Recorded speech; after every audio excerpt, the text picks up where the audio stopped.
बुद्धिमान किसान। एक बार कालू नाम का एक बुद्धिमान किसान था। वो अपने खेतों में दिन रात मेहनत करता था। उसकी मेहनत का फल उसको इस बार बहुत अच्छा मिला था। उसको इस बार मक्के की बहुत अच्छी फसल प्राप्त हुई थी। कालू इस बार बहुत उत्साहित था क्योंकि इस बार उसे अच्छी फसल की वजह से अधिक धन मिलना चाहिए था। अपनी फसल को वो बैलगाड़ी पर रखता है और वो अपनी मक्के की फसल को लेकर शहर की तरफ निकल पड़ता है। रास्ते में उसे रात हो जाती है। वो एक नज़दीक के एक गांव में जाता है और धर्मशाला का पता करता है। रात को वो उस धर्मशाला में ठहरता है। उधर से गुजरते हुए एक साहूकार की नज़र उस बुद्धिमान किसान के बैलों पर पड़ती है। वो बैल बहुत सुंदर और हष्ट पुष्ट थे। वो साहूकार उन बैलों को खोल लेता है और अपने घर के ओबरे में बांध देता है। दूसरे दिन किसान अपने बैलों को ना पाकर बहुत दुखी होता है। अच्छी तरह से छानबीन करने के बाद उसे बैल मिल जाते हैं, लेकिन साहूकार उन बैलों को देने से मना कर देता है। इस बात पर विवाद बहुत अधिक बढ़ जाता है। बुद्धिमान किसान और धूर्त साहूकार राजसभा में दोनों न्याय के लिए राजा के पास जाते हैं।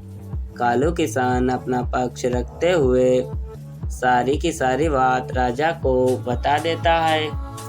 फिर वो साहूकार अपना पक्ष रखते हुए कहता है कि किसान झूठ बोल रहा है क्योंकि इन बैलों को मेरे ओबरे ने जन्म दिया है। यह बात सुनकर किसान बहुत अधिक हैरान हो जाता है।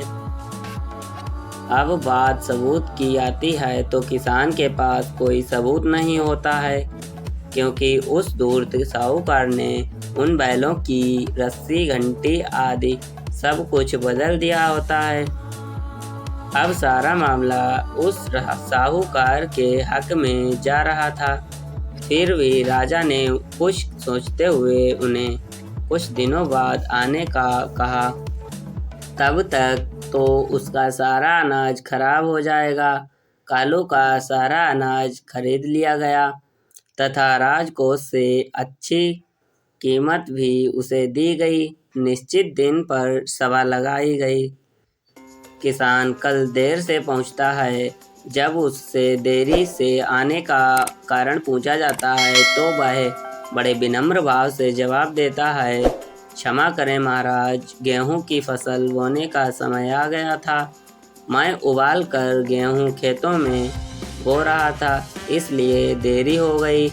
यह सुनकर साहूकार कटाक्ष में कहता है, देखिए महाराज, यह कितना मूर्ख है जिसको यह भी नहीं पता कि उबला हुआ गेहूं बोने से फसल नहीं होती है।